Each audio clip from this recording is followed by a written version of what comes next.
whiskey because you can sip it. Yeah. You don't catch anybody sipping vodka. No.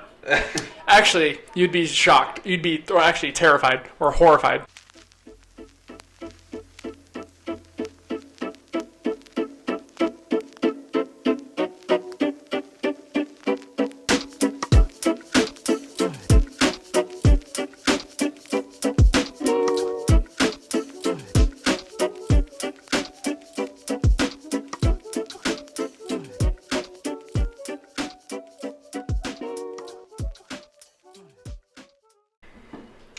Okay, we're pretty even. All right, here we go. Welcome to episode number 10 of the podcast. As you can see, I got a new table. The set is starting to come together finally, like I told you guys. Starting to feel a little more serious, a little more real. Yeah, thanks for having me. Lucky number 10. Let's do it. Lucky number 10. Yeah, this is my friend Tyler. We went to high school together. We did. Did we graduate together? What year were you? 16. 16, yeah. Okay, so we graduated together. I don't really recall how we met each other. I think we had one class together. So, yeah. Like with Schofield, anatomy. Yeah, I think that was that's it. right. That was it. I knew Rob.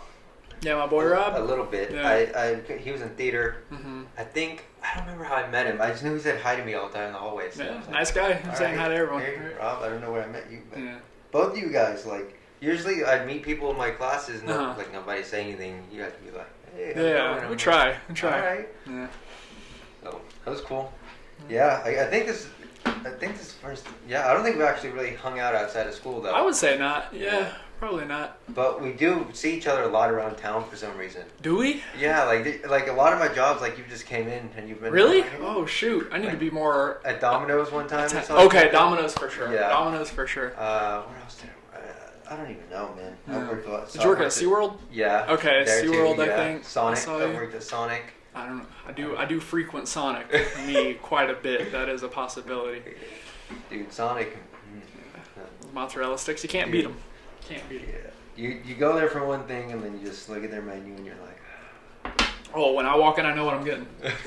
Ocean water, some mozzarella sticks. Take it home. Yeah. Good to go. Yeah. All right. So. Yeah, we just see each other in passing most of the time. This is the first time we're really getting to talk.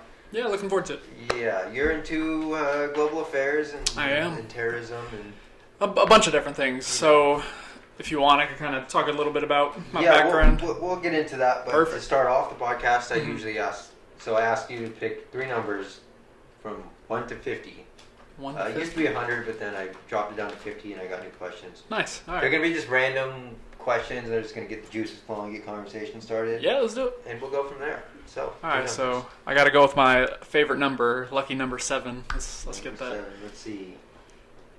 In the past, people were buried with items they would need in the afterlife. What would you want to be buried with? That's tough. Hold up. Probably my favorite book. Probably some sort of mineral. Sounds really weird, but I'm huge into like geology and stuff and rock, so I kind of attach myself to some of that stuff.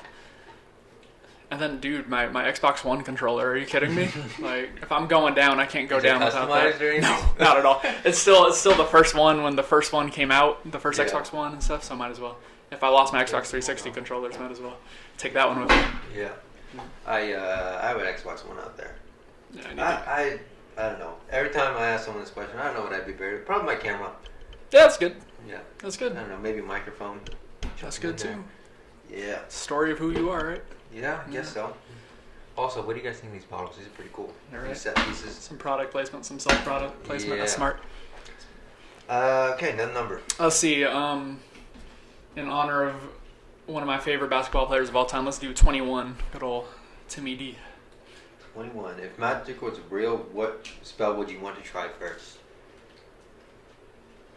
That's tough. Oh, hold up. Yeah, get the juices flowing for real. Yeah. Let's see. Probably something dealing with age, like preserving my age, my current figure of mind, figure state. Probably that. Just gonna grant myself a long life. You seen Harry Potter? Oh, of course. Of course. I've seen like 3 movies. No, you know what? I've seen through the Goblet of Fire. That was a good one too. Goblet of Fire. And it just, man. What age did you watch them? Well, I've seen it recently. Oh, recently? That might be the problem. Like, that might be I the don't problem. know, maybe 3 years ago or something. Okay, yeah. It just feels so slow, man. It just, You know, at our age right now, it could be. It could getting be. into. I haven't even seen Lord of the Rings either. It's just so. Oh, you have to do Lord of the so Rings. Lord of the slow. Rings is so good. I will die on that hill every day. Lord of the Rings is fantastic. Me and my girlfriend, we just got done with the first 3 Hobbit movies, and so we're going to take her through the original trilogy. So it should be a good time. Those are great movies. It's so slow. I fall asleep during the first one every single time. See, and the first one's one you got to get through because that is a long, slow movie. But the next 2, they rank in like IMDb's top 100 for a reason. So I think got to give those. I think the farthest I've gotten was when they're blowing up the fireworks, stuff like the dragon in the sky. I like the very beginning. Yeah, that's pretty. I lose it. In the fall beginning. asleep every single time. I don't know. All right. Yeah. Third number. Let's go 42. 42. Let's see. If you had a HUD that showed like 3 stats about any person you looked at, what 3 stats would you want it to show? My hunger. I'm always hungry. I'm always eating. But it'd also be for other people. Oh, for other so, like, people. Yeah. Never mind. That was a silly answer then. Probably their happiness would be one, just so I can see like how can I like impact their day, make their day better. This is kind of morbid, but kind of like some sort of tracker that shows like where they are in terms of their life. You know what I mean? Yeah. So like how close are they to the end and stuff. That's kind of morbid. It's kind of weird. And then you said another one. You said 3. Yeah. Some sort of HUD showing me probably their friendliness, just how like nice they are as a person. If I'm walking into a room, like who am I sitting down next to, and being like, oh, let me kind of keep to myself, kind of do what I got to do. Yeah. All right. Those were interesting. Those were tough. Yeah. I try to make them pretty good. Yeah. All right. You're my age, right? 22? 22, yeah. 22. Mm-hmm. Yeah. I'm turning 22 this month. I might be older than you. Hey, I think you are. Yeah, I turned 23 in May. March 16th. March 16th, birth month. That's nice. It's coming up. Yep, coming up quick. Yep. So, okay. Back to what we were saying. Okay, for sure. Global affairs. Yes. This is what you were doing. This is me. Is this what you've always known you want to do? No, actually. Like your little Tyler walking around? No, that's a story in itself, I guess. Yeah, so global affairs wasn't what I was attached to, I guess, like coming out of college, coming out of high school, heading into college. Yeah.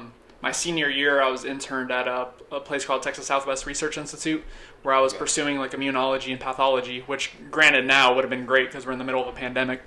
So I was going after the study of diseases and vaccinations and whatnot. And then a couple events in life happened that kind of turned my curiosity towards another area that I was passionate in, and that was global affairs and stuff. And so if you want to kind of get into like global affairs, what was it, it was. Yeah, so global affairs throughout college, that's what I majored in. That's what my bachelor's, and I'm currently in a master's program for that same kind of area of study. So global affairs, for me, I concentrated in foreign policy analysis and then intelligence analysis. So within those little spectrums, like kind of what I specialize in is like terrorism, as you were kind of mentioning, counterterrorism.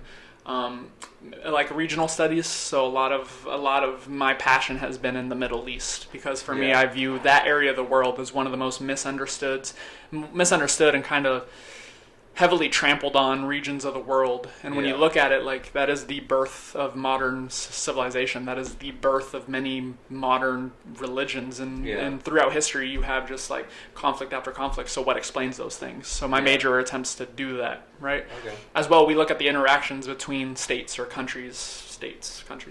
So like, why do states behave the way they do? Why are some states more powerful than others? How has phenomena within international politics, such as globalization, how has that played a role in like the world we live in today? So it's all about understanding that, and that comes with really awesome conversations, really awesome things that you learn about the world and how it operates. So interesting stuff. Interesting.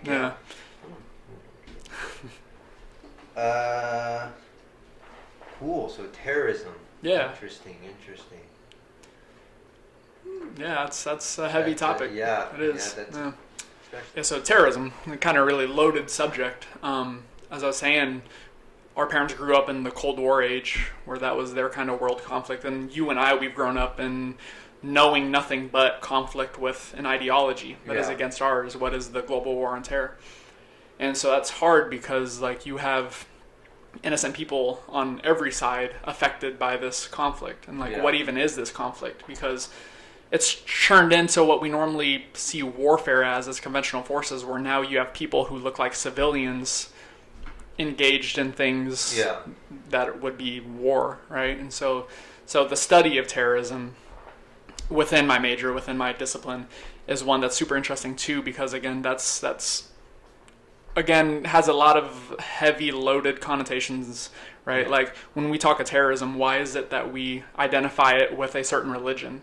With Yeah. a certain, where for me and a lot of people my age, like we don't think that's right anymore. Where we think like that's unfair. That's an unfair Yeah. assumption to make that terrorism is like stemmed from a certain religion, from a certain demographic, right?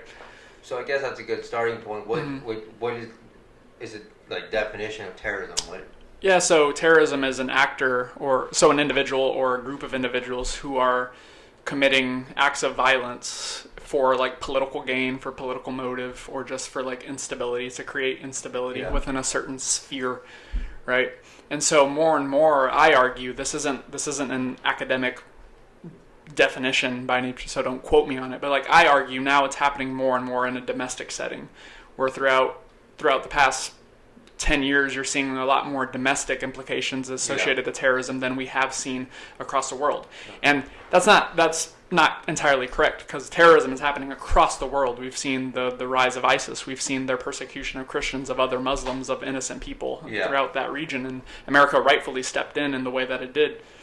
But it's tough. It's a real tough. How do you combat it? How do you mitigate the risks? How do you stop the propaganda? How do you effectively combat it without hurting innocent people? It's crazy. Yeah. It's It's hard. Do people like push back against you or anything where you're like Uh, going into that? Like you meet people and they're like, Yeah. So rightfully so, and there are people who really are not for American intervention. yeah, Right, because when we look at the history of American intervention, there is a long and ugly history of mistakes that we have made. Yeah. And I am 100% for that criticism, because that criticism is rightfully granted, right? Yeah. So you will have those arguments. Where me, I'm moderate. I lean left and right in certain approaches, right? Yeah. But I will always think that like the world's #1 military should be involved in the pursuit of spreading like human rights. Yeah. And when these things are being challenged by different actors, then like if we are able to, we should step up Yeah. and defend those rights. However, I will agree with anyone who tells me that we haven't done the best job of that in years past. Yeah. So there's always room to grow in that area, and like there's always different checks to mark in terms of like what's the right way to do it, what's the wrong way to do it. Yeah. So it's tough. It's such a tough topic. Yeah. One of the big new things with the military is the drones. Yeah. Those are crazy, but a lot of people for some reason don't like them. I'll tell you why, because its impact on the innocent population, right? Yeah, I've heard that, but I've also heard people say that it doesn't give the people we're at war with the fighting chance. Like we just blow them out of the water. Yeah, It's like, and what does that even mean? so Like- that is true. That is true. But at the same time, if you're fighting a war, don't you want to win it totally? Yeah. So in that sense, that's not why I have problems with the use of drones in our fight against in the global war on terror. But also, it makes less of our own people die. It does. 100%. It just, the largest argument is the effect on the innocent population, where like if you're targeting a building, unless you have your intelligence working to know exactly who's in that building at what given point of time, like you don't know if there's a kid in there, you don't know if there's an innocent wife in there, you know what I mean? And so that is tough. But the use of drone warfare has been huge in our success against Al-Qaeda and our success against ISIS, you know what I mean? But at the same time, you will have those conversations as like how detrimental they were and stuff. But yeah, there's been some fascinating work on the impacts of drone warfare and like the radicalization. So like drone warfare has been argued to increase radicalization, right? But like how true is that? We still don't know.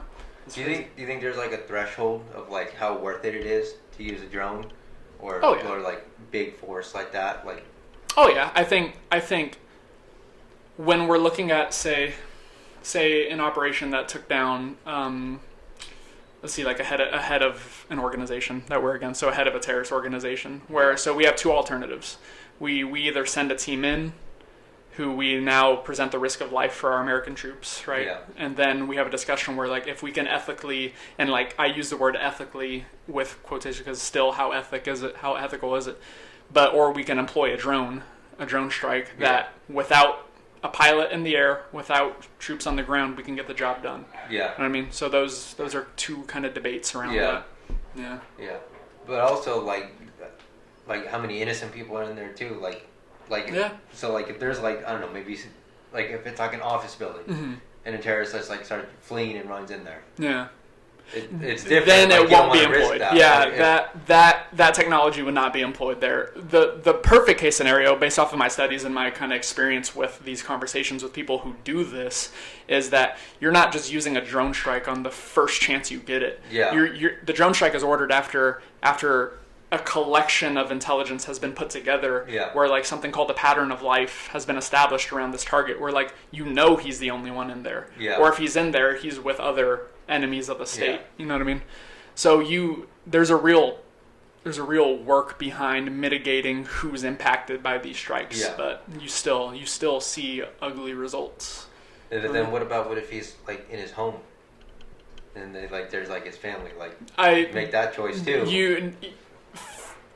From my assumption, and this could be wrong, I hope I'm right when I say this. But like I don't think a drone strike is being ordered on a high individual target. Yeah, well, obviously with his family. Because look at Osama bin Laden, where we knew he was in the compound. We knew he was with family. We knew he was with innocent people. We didn't send a drone strike. We sent in SEAL Team 6 to get that job done. Yeah. But yeah, it's an evolving. A lot of risk. Yeah, definitely. Yeah. It's an evolving conflict in terms of where like there will never be a right way to deal with it aside from just leaving it alone. But then when you leave it alone, you're allowing it to grow, and then all of a sudden millions of people in that region of the world are being affected. So it's crazy. It's crazy. Yeah. It's tough. Like being stuck between a rock and a hard place. Yeah, definitely. Like it's tough. What are you supposed to do? Yeah. It's like that scenario. There's like this specific scenario. Supposed to make your mind work or whatever, but basically it'd be like if you were a dad and you had a kid, you were on the railroad, and the kid goes on the railroad, and you see something weird. Like he gets stuck in the he drops a toy or something, gets stuck in the gears, and you see the train coming. You have to pull it so that the train will go over the bridge. You're gonna save the whole train of people, or just your kid? Kill your kid, or you're gonna save just your kid and kill the whole train? That's tough. It's like being stuck between a rock and a hard place. And in a perfect world, you'd never be put in that situation, right? Yeah. However, like our leaders, our policymakers, our politicians, our military officials are like put in those positions all the time, and it's tough. Yeah. It's tough. That's another one of the reasons that I like to stay pretty neutral. In terms of your certain things in politics, obviously, like there's certain like moral things that people just aren't going to go against. Yeah, of course. But like certain things, like stay neutral because like I'm never going to know what it's like to be the president. Yeah. I'm never going to know what that stress is like. Like what. Sure. No, like obviously, crazy. No matter what you pick, people are going to be upset. Yeah, it's crazy. For my career, I have to be apolitical. Yeah. That's hard sometimes. You know what I mean?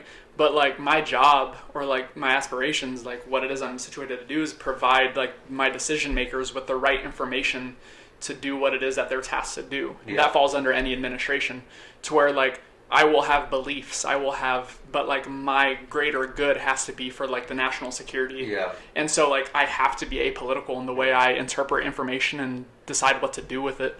So that's crazy. So I have to just stick myself in the middle, and it's frustrating sometimes, but you have to do it. Yeah. Do you have any like specific requirements for your job? Like you have to go through some training of some sort? Do you have to have some kind of clearance or like the education is important.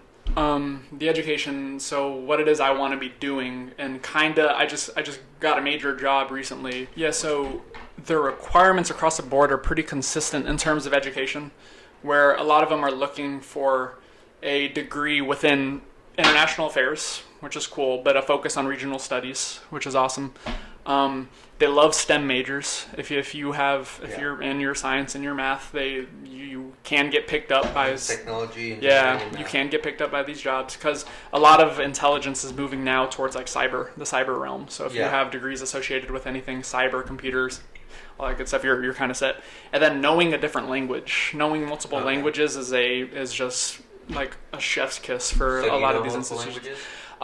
No, I'll be honest. I like elementary level Spanish, so I won't even consider like that from high school. Yeah. well, I grew up in a Mexican household, so like just those normal conversations, and then I'm learning Arabic. I'm very like early into like my learning of Arabic process. So a lot of people say English is like the hardest language. Would be the hardest language to learn. That's what I've heard. Didn't grow up speaking English. I hear for us, it's like the Asian languages. Yeah. I hear those are kind of hard. I may be wrong, but writing Asian languages has got to be crazy. Yeah, I don't they're not even letters; they're like symbols. Yeah, that's crazy. I mean, to them they're letters, but to us it just looks like symbols. And Arabic's kind of like that too. No? Yeah, it is. It's like different alterations of like the same type of symbol brings you a different pronunciation and a completely different letter. So it's hard just like remembering it and stuff. It's cool. Yeah, it's interesting. Are you gonna learn any other languages, or are you just gonna stick with that? Oh, we'll see. I like to consider myself a learning mind. I just like learning. Yeah. And it's been frustrating to me that languages has been something that I haven't done a good job in learning. You know what I mean? Yeah. So I hope to continue to like diversify myself in as much language and culture as possible, like moving forward. Yeah. Have you ever had to use your any of like a little bit of Spanish, a little bit of Arabic, or like while you're working any of your jobs? Yeah. So being a bartender for the past so many years, getting through college, Spanish, of course. You'll have people sit there and like have to take orders in Spanish, ask their drink order in Spanish and stuff, and just very, very as much as I can conversations with them because still trying to give them good service. So No Arabic yet? No. I know a little bit of sign language. Mm-hmm. Like I know the alphabet, so I can spell things if I have to. Yeah, but that's good. I know some signs. I took said Arabic. I took sign language. Yeah. So I can help if I need to. That's good. Yeah. Nobody ever comes to it. All right. You know, nobody work. So I do with the place called Airmaster. So I basically refill. They call it diffusers and deodorizers. Okay. Air fresheners. Yeah. That's all it is, pretty much. Go refill their air fresheners. Mostly at apartment complexes. Yeah. Sometimes small businesses, mom and pop shops, things like that. I'm never gonna run into anybody that works in an apartment that learns something that knows sign language. You'd be shocked. That community's out there. One day it'll take you by surprise. Maybe someone that knows both. Yeah, right. Like, that's bilingual and that, but so far not really. Yeah. And none of my fast food jobs or anything either. Nobody's gonna come through the drive-thru signing their order. Yeah, maybe. But it'd be cool one day. Right. Let's see. Do you have a specific like goal or like end game?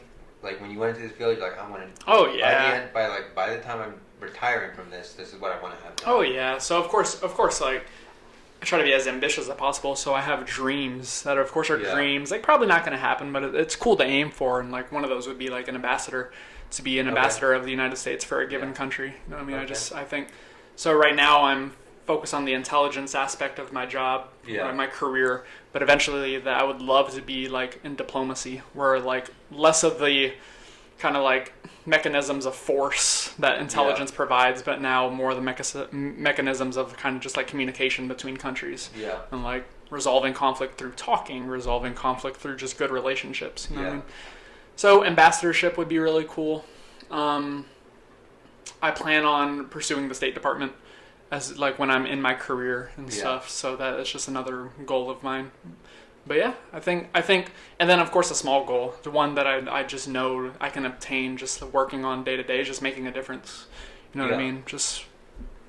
What about being fluent in the languages? Oh, of course that. Yeah, continuing to learn, continuing to like embrace different cultures. Is there like a certain number of languages you want to be fluent in? No, not necessarily. Yeah, I think the three. I think Spanish. And then Arabic. Spanish more too, because like a whole half of my family, or like my grandparents from that half of the family, like they only speak Spanish. They immigrated here from Mexico. So it's been disheartening watching them grow up and not being able to like have a full conversation with them. Yeah. So I would love to just like complete my learning of Spanish to like have a real conversation with them and stuff. So your family and your girlfriend, all that, or support your Oh yeah, for sure. Super.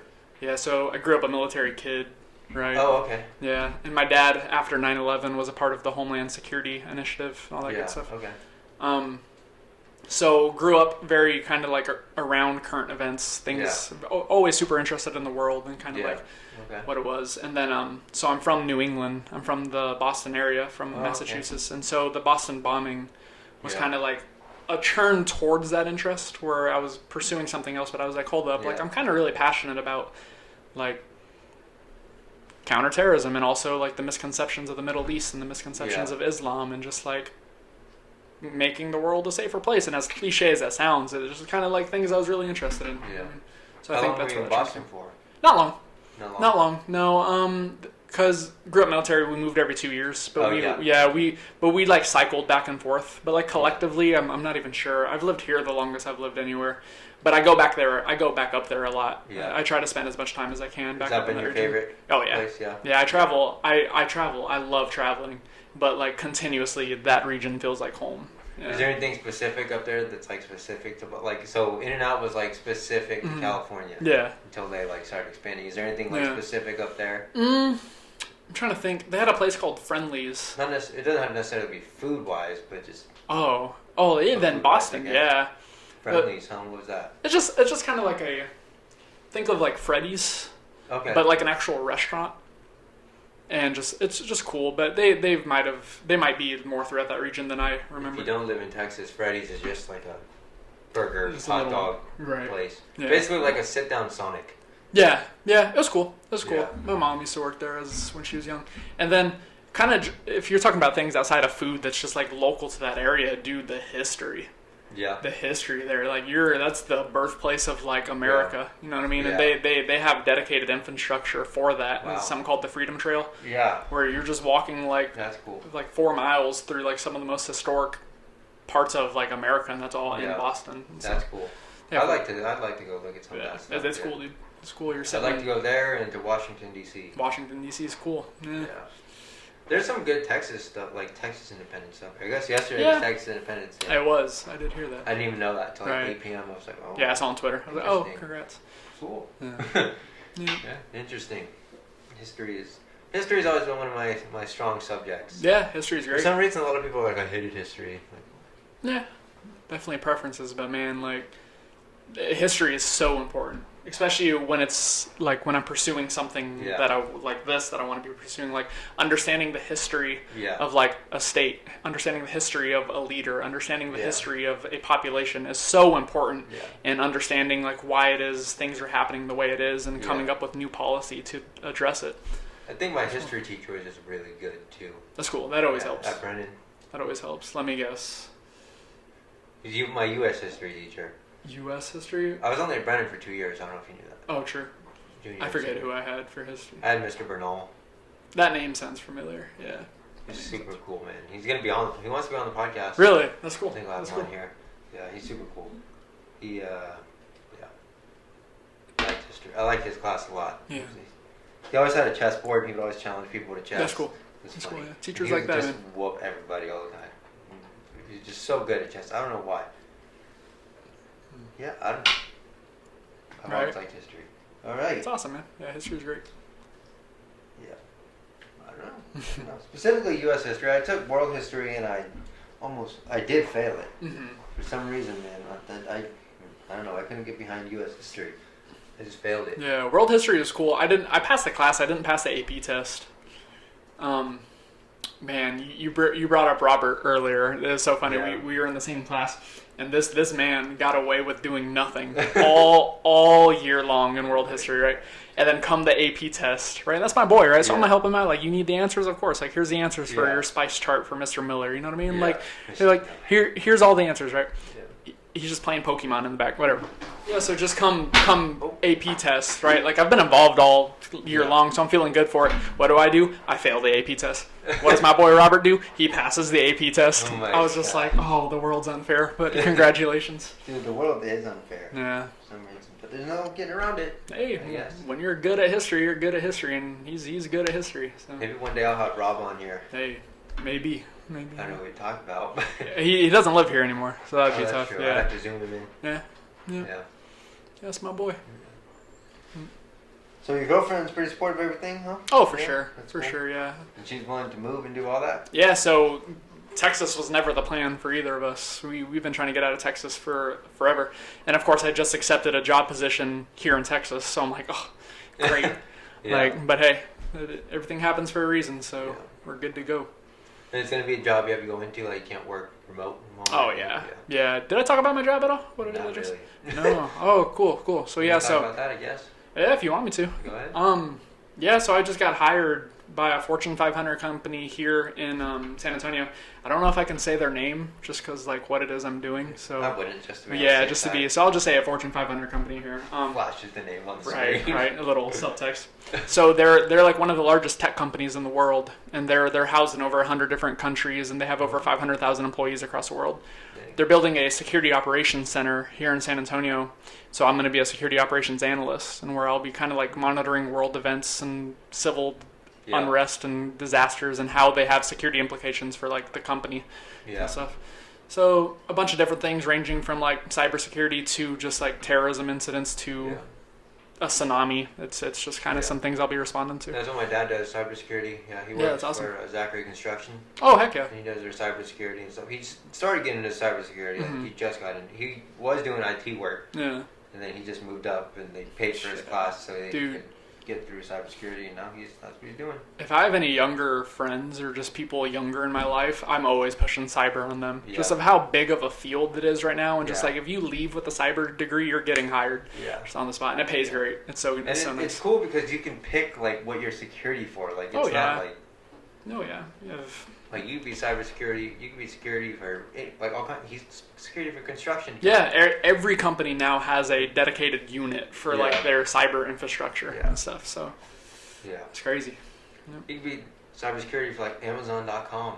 Oh, definitely. That'd be cool. Google, all over, just anything. eBay probably crazy one. People trying to rip people off all the time. Yep. Yeah. I was gonna say something. I forgot what I was gonna say. Oh, you said they have like different things all over the country, right? All over the world, yeah. Did they give you an option of where you wanted to go? So this was the first dedicated security operations center that they've built. So the position was for San Antonio. Okay. However, they have a dedicated intelligence program that works alongside DoD and intelligence community. Yeah. And they loved my education, they loved my background and my experience, and they were like, hey, like we want to see you move up within our intelligence capabilities. Yeah. That's a dream come true. That's what it is I want to be doing, just dedicated on intelligence. And from that, they were like, you can choose Los Angeles, DC, the United Kingdom, or Singapore. I was that's kind of cool. Yeah, that's kind of cool. You have an idea in mind? I would not mind Singapore whatsoever. Yeah. UK or Singapore. Yeah. I wouldn't want to stay in the States? I do, but while I'm young, while I don't have kids, while I don't have, just taking that chance to like pursue that type of experience, that'd be cool. Do you want to have kids eventually? Oh, of course. Yeah. Oh, of course. Yeah. I think that'll be raising them in a life like that. Yeah. It's something I worry about. It's kind of similar to what you grew up in, right? Yes and no. I just know, like, the day I transition into a 3-letter agency, so something like CIA, DIA, NSA, all sorts of that stuff, like, depending on what's happening in the world, that kind of takes me to different locations of the world, right? And then in that aspect to where, like how safe am I in these positions while I have a kid growing up at home? Yeah. Like, that's a thought that always crosses my mind. You wouldn't be really on the front lines. No, I wouldn't. I'd be providing information that supports that front line, so I'd be comfortable, but still in a tense situation. It'd be cool, your kid telling their friends at school, like, my dad works for... Probably can't. Right. At that point, I had to get a security clearance for my current job in a way, because it wasn't a like top security clearance, so that's why I hesitate on saying the name. But when I hit those 3-letter agencies, of course, it's a 8-hour polygraph, and they're talking to all my people and talking. Yeah, it'll be crazy. Yeah. It'd be so fun. I just imagine like your kid like messing up like you know how kids like say stuff and you're like, what? Like they'd be like, my dad's a terrorist, and like, excuse what? me? Like, no, he's not a terrorist. He works against the terrorists. All right. Like I told my mom earlier, I was speaking really fast and I was telling her you were coming over, and she was like, he's a terrorist? I was like, no, I'm not having a terrorist on my podcast. I'm just a supreme That'd be How's not what you heard? CIA kicks down your door right now. Yeah. Like giving hidden messages through the camera. Right. Yeah. Oh my gosh. Yeah. Let's see. What was I saying before? You had asked Oh about yeah. So kids, yeah, that'd be. I always think about that, like how weird it's gonna be, like when we have kids and stuff, like our generation, and like when we get to be like older. Like I look at the elderly now, and it's like different. Yeah, no, it is. Like the way people dress now, and like and that'll continue. All the different genders, and all kinds of weird. Like how are we gonna look when that'll continue to evolve? How are we gonna look when we're older? Like. I don't know. It's so weird. Hopefully, at least in my perspective, like hopefully when I'm older, I can just look back and like be like, okay, like I did it the way I wanted to, and like I impacted people the right way. Yeah. And like we got through it. Boom. Like no matter how the world evolves or how crazy things get, it's just. When I get to the end of my life, I want to be sitting in a rocking chair on my porch with a fat cigar. Right. Thanos sitting on his porch, just chilling. Yeah. Watching the sun go down. No. Big old gauntlet. Yeah. Yeah. No, definitely. In a perfect world, right? You like the perfect balance. Yeah. Right. Perfectly balanced. As all things should be. You like the Marvel movies? Oh, of course. Dude, I've seen all of them. Of course. Yeah, I think I was watching your episode with Kayla. She was one of my great friends, right? Yeah. So I had to watch that episode. Yeah. It's just your conversation on Marvel. I was like, all right, interesting. You said something that like made me mad. What was it? Made you mad? Yeah, it was another like Lord of the Rings take you made. What was it? Oh, Black Panther. You didn't like Black Panther? Oh yeah, I said I didn't like it. I just thought disappointed, right? I think that they, what do you call it? Like advertised it different than it was. I could feel that. I enjoyed it. I think watching it again a few more times, like it was good. It was a solid movie. Yeah. But how collective was it? It didn't feel like the rest of their Marvel movies. I feel that. Yeah. Yeah, I think there was a couple I didn't like, and of course like Iron Man 3, Guardians of the Galaxy 2. God, that was just rough.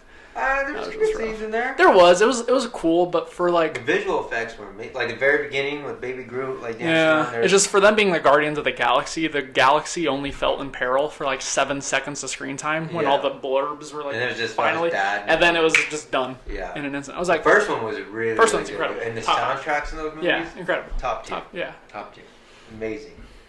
Yeah, the second one was a little weird. It took me like 3 times to get through it because I kept falling asleep. I fell asleep in the theater the first time on the midnight premiere. And that's tough. That's hard to do with a Marvel movie. Yeah. But that's crazy. My friend like bought me the ticket for midnight premiere and I fell asleep. And I was like, he was all talking about it afterwards. I was like, it was good. I was all like asleep during it. Yeah, that's cool. Yeah, recently it's been Star Wars for me. Star Wars is kind of my... Star Wars is pretty good. My nerd passion, I guess you could say. Yeah, it started to get weird though with all these different like, and then they fired that chick from the Mandalorian. And that's a whole conversation and stuff. Like, but I haven't even seen the Mandalorian. It's incredible. My dad says that he watched all of it, but it's incredible. I don't know. I just never got around to it. Yeah. I've been watching WandaVision though. The new Marvel one. Oh man. So bad, bro. You don't like it? Oh, no. Okay, so like the good episodes are great. Of course, you had like episodes like 4 and 5, and then these past 2 episodes were great. Yeah. And then I know it's new and it's innovative, and they do it great. They do a great job with it. But if, like me, I am one of those like lower class fans who is looking for action. I'll admit that 100%. I'm one of those trash fans. Like Civil War. Yeah, well, incredible. Dude, Civil War was amazing. Incredible. And then so like just the whole sitcom thing, I was just like, oh my god, please, right? Like, get me through. Three episodes. Like, give me more plot. Yeah. Please. And then they did, and of course it's great now, but like I'm one of those trash fans who is like, why does this feel boring? And then looking on social media and they're like, this is great. I'm like, oh. Civil War was my favorite one. Civil War's great. Absolutely favorite. And I think it's so funny how over people's heads that movie went. That was a great movie. Like all their like the Sokovia Accords and all that stuff, like and like the sides they took, like how over people's heads that went. I'll just always think it's funny that Captain America and Bucky jumped Iron Man because Iron Man was upset that his dad was murdered by Bucky. Yeah, I'll just always laugh at that. They're like, you know what? They're like passing the shield. Let's jump this guy. Yeah. Like he has feelings. Dude, that was so cool though, throwing the shield back and forth. And those are great movies. Dude, Marvel, so good. I'm a firm believer there will never be a collection of movies like that just like tells a story the way Yeah. it did and leaves the audience feeling the way Yeah. it did. Walking out of Infinity War, I'll Dude. never again will feel Dude. that. That was incredible. Unpopular opinion, when I walked out of Endgame, I was a little disappointed. I agree. I was like- I hated Hulk. I hated Thor. Yeah, the Thor thing was weird. But both Hulk and Thor, yeah. I knew they had to tie it to all. They had to wrap it all up, and I knew they had to make choices to do that. And I knew it was just going to happen. So there was a lot of fan The service. Thor and thing was so weird. Like, he just got his new haircut, and he just got his new weapon, and then they changed him again. And I was like... In the name of story arc, where like he's like making a character redemption, cool. Yeah. But the fact he was that way the whole movie, and they used him as like a comedic relief in Yeah. a sense, I was like, oh, like y'all missed his, like they still had a character redemption. Kind of at the end when he like gave up New Asgard to what's her face? To Valkyrie. Valkyrie, yeah. Yeah. It's like, all right. And it was weird. He said, I think, he said that he used the word king. Was it King? Just waiting for him to Oh, yeah. stop talking. Yeah, he said like Asgard needs a new king, and he's like, I think it's gonna be, I was like, king? She's a girl. What do you mean? Hey. Weird. Yeah. And then like the whole time travel thing, like they made this whole spiel about like not affecting the timeline and like getting in and getting out, and then they like destroyed the timeline. Yeah, I was about to say. And nothing happened. You know, and I was kind of like, leave what? that. I'm kind of okay with that because of these new series that are coming out, because they're going to address those directly. Because like Loki messed up his timeline, right? Yeah. Now they're coming out with a brand new Loki show, series yeah. based off of that timeline that Yeah. he did affect. So at least they're acknowledging that, like, hey, we did create alternative Yeah. realities within this. Yeah. It's cool. But what about like when Captain America fought himself? You would think that would affect something. Like right? that would affect something major. Yeah. If you saw yourself and you fought him, Yeah. would you not be like, Hey what? man, I'm just passionate about global affairs. I don't know nothing about astrophysicists, time travel and stuff. Yeah. yeah, No, good movies though, for sure. yeah. For sure. They were all good for the most part. Yeah. Captain Marvel was pretty good too. I like that. Liked it. I thought it was so stupid with the cat clawing out his eye though. That was When he was fun. the Oh, whole yeah. movie, they built up how he lost his eye, and everybody was like, "You're gonna see how he Yeah, loses that's his eye," kind of and the funny. cat just- I thought it was more funny than anything. Just like Yeah. at least we finally got an answer, right? Yeah. But like, it was I kind was of like, all right, underwhelming. But Yeah. At least we got an answer, right? take it or leave it. I was Right, like, eh, right, okay, yeah. sure, whatever. Do I You wish know, it was I like... see what you were trying to do. Whatever. Yeah. It was good stuff. Yeah, definitely. Back to Back to the reality. real conversation, right? You know, let's see, what was I gonna say? I'm assuming you like travel, obviously. Yeah, Singapore definitely, and stuff definitely. like that. How many U.S. states have you been to? All of them except Oh my Alaska, Hawaii, Washington, and Oregon. Oh my gosh, I think Yeah. I've been to like 5 or Really? 6. Yeah, I tried. Man, That's still good though. I want to go to New York so bad. New York's That's incredible. My bucket list. I want to go see the ball drop in New York. I could not do it. So- Yeah, especially during COVID, probably not. Well, yeah, especially that. But in a perfect universe, again, like so, one of my best friends, Dakota, he did Yeah, I do know that. Dakota. He did do that, Yeah, and that day happens to be my favorite day of the year. Just something about like Yeah. ending a new year, bringing in a new one. I Yeah. could not do that the way he did it. So Yeah. I get like how cool it is, but oh man, I Yeah. could not stand in the same spot for 13 hours. Can't leave. Can't go anywhere. Can't even see the concerts Dakota's a going little on. adventurous though too. He's a Oh little, yeah, that's my boy. Yeah, Yeah, he's pretty. He's cool. Yeah, he does all right. Like to have him on at some point too. Yeah, reach out to him. Man. Yeah. He's in a band. He's Yeah, he says all kinds Yeah. of cool stuff. Yeah, he'd be cool. No, but New York's incredible. Yeah. New York. I couldn't live there, but I continuously love going Yeah. up there and spending time up Yeah. there. Yeah. I'd love to do that. And I've been to Florida. I've been to California, Mhm. obviously Texas. Yeah. And then so we drove. Mhm. Where's drove? Mhm. to California. So I've been to New Mexico. Oh, we yeah. stop and do all kinds Yeah. of stuff. Arizona. Yeah, New Mexico, Arizona, and I've been to Nevada, Las Vegas, Yeah. and Lake Tahoe. I don't know if you've ever been to Lake Tahoe. I haven't. know what that I is. haven't. That's the plan.